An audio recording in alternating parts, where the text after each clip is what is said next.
s'il y a un message qui peut traverser les époques, parce que dans tous les moments, il y a des moments il y a des époques dures, il y a des époques noires, il y a des...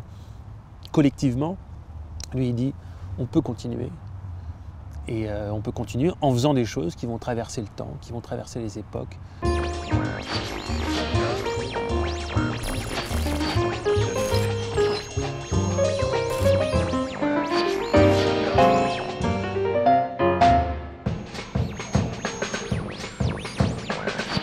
C'est quelque chose qui est lié à la jeunesse. C'est quelque chose qui est lié à sa propre jeunesse, qui est lié à la jeunesse des gens en fait, qui l'ont soutenu, qui ont soutenu son œuvre, qui l'ont lu dans les années 60 et après, qui lui ont permis d'avoir sa postérité. Bah, c'est la jeunesse qu'on a aussi quand on le lit, parce que c'est quelqu'un qui s'adresse à nous dès qu'on a 13-14 ans. Donc c'est ça. Après, il y a une dimension de Vian qui est un peu plus souterraine. J'ai l'impression quand on creuse l'œuvre, quand on va voir un peu les recoins, quand on va voir les poèmes, qu'il y a une dimension assez sombre. Comme s'il y avait d'un côté la fantaisie dans l'écriture, dans la manière de voir les choses, dans le désir de faire la fête et d'être le leader aussi de la fête, de la conduire. Et puis évidemment on fait la fête pour combattre quelque chose, un sentiment, peut-être une mélancolie. Et Vian avait 20 ans pendant la guerre, enfin, il a vécu des choses très dures, il a perdu son père de manière très violente d'un coup. Pour moi, Vian, c'est quelqu'un qui a traversé des périodes en noir et blanc au sens strict, enfin vraiment des périodes dures. Il perd son ami qui était une sorte de, semble-t-il, une sorte de modèle, qui était le major, qui tombe un jour d'une fenêtre pendant une fête. C'est la fin de la jeunesse. Lui, il continue, il veut écrire, il veut faire de la musique. Il y a une force vitale chez Vian qui est assez dingue, parce que c'est quelqu'un qui a voulu exister par l'écriture, il n'a pas eu la reconnaissance qu'il voulait tout de suite. Il s'est mis à faire de la chanson, il se faisait violence pour monter sur scène, c'était compliqué. Il devient un directeur artistique, il y a le jazz. Enfin, c'est quelqu'un qui rebondit constamment, qui va puiser une force vitale assez rare en fait chez un individu normal. Je pense aussi qu'en fait il a eu la reconnaissance, mais qu'il ne s'en est pas rendu compte. C'est-à-dire qu'il y a la reconnaissance et il y a la question économique, c'est quand même deux choses. C'est quelqu'un qui était aidé par Raymond Queneau. Raymond Queneau était éditeur chez Gallimard, ils étaient amis. Dans la chanson, il a été repéré par Jacques Canetti, qui était une signature du disque, qui était un homme de radio aussi, qui a repéré son talent, qui l'a poussé sur scène. Quand il est devenu directeur artistique, de mémoire, je crois que c'est Eddie Barclay qui lui propose d'être directeur artistique d'un label. C'est une industrie en place, il n'est pas outsider là-dedans. Il y a des affiches qui existent, des fêtes à Saint-Germain-des-Prés, à la fin des années 40, où on dit « en présence de Boris Vian ». Il a 25 ans. C'est une figure magnétique. Il a la reconnaissance de sa génération, des gens qui sont autour de lui, et de gens non négligeables qui sont ses aînés.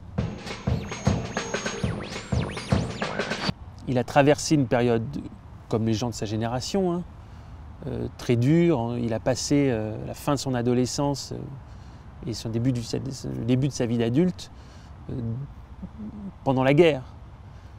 Il a perdu son père à la fin de la guerre, qui était tué.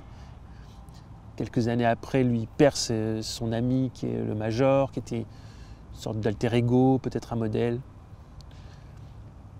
Il traverse une période dure pour tout le monde et à titre personnel.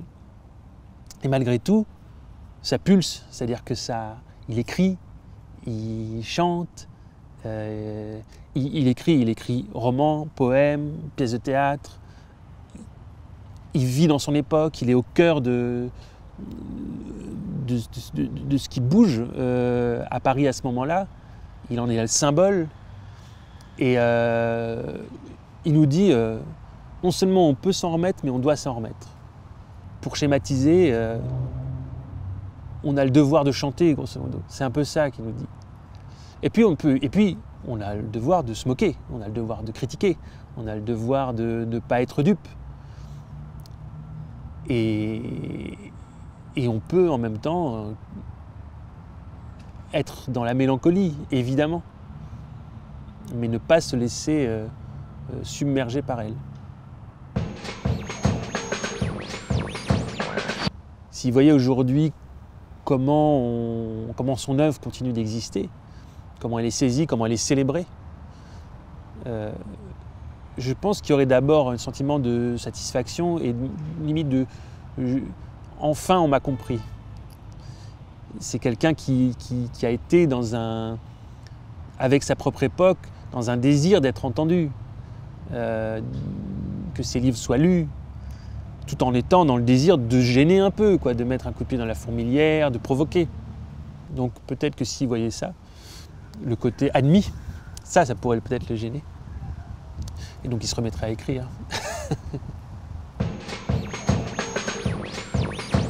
Du côté de l'écriture, moi je pense à un auteur qui s'appelle Éric Chevillard, qui a édité chez Minuit, qui n'est pas...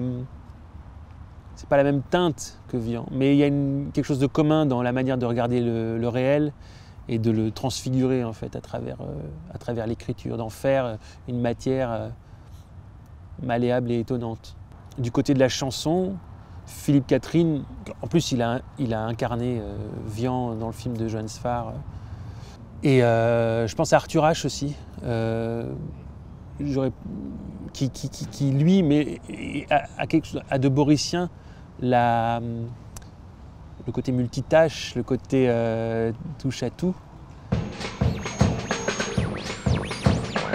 J'ai rencontré Nicole Berthold qui s'occupe de ce qui se passe autour de Boris Vian et notamment de là où il était, Cité Véron, où il habitait, parce que je l'ai rencontré avec un projet de documentaire d'abord, sur justement l'héritage, la trace de Boris Vian aujourd'hui chez les artistes d'aujourd'hui, que ce soit les écrivains, les chanteurs, tous les domaines qu'il a pu toucher et qu'est-ce qui se poursuit. Et aussi pour un projet de fiction, qui sera une fiction sonore, qui s'appellera Les Bisons Ravis, qui est une forme, je ne sais pas comment dire, d'uchronie, d'utopie, où Boris Vian revient en 2020 chez lui et qui rencontre le monde d'aujourd'hui. Et qu'est-ce qu'il en fait? Et qu'est-ce que ça devient? Et comment il se débrouille? Et comment il transforme le monde?